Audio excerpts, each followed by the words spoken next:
તમે ખૂબ ઓછું ભણ્યા છો છતાંય તે જે કુનેહ છે એ કુનેહ એવી છે કે કદાચ કોઈ એમબીએ કર્યું હોય ને તો એમબીએ કરનાર વિદ્યાર્થી અથવા તો એમબીએ પાસ આઉટ થયેલા વ્યક્તિઓએ પણ તમારી પાસે ઘણી વખત મેનેજમેન્ટ શીખવા આવવું પડતું હોય છે. આ મેનેજમેન્ટની જે કળા છે કે આ ઓછું ભણવા છતાંય તે આજે ડિગ્રી ધારકો મોટા મોટા હોય એને પણ એમ લાગે કે ભાઈ શીખવા જેવું છે તમારી પાસેથી. આટલું નોલેજ અને આટલું મેનેજમેન્ટ, એ પાવરફુલ મેનેજમેન્ટ તમારી અંદર કઈ રીતે પેદા થઈ?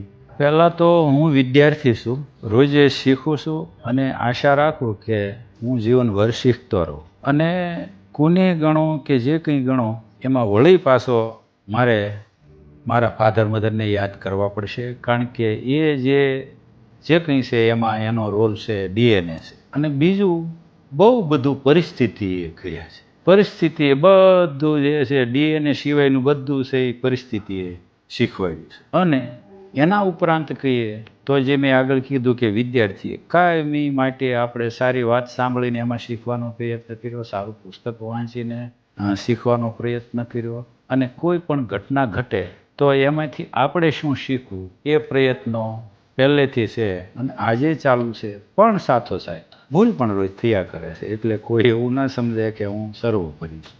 રોજ ભૂલ પણ થાય છે અને સુધારો પણ થાય છે.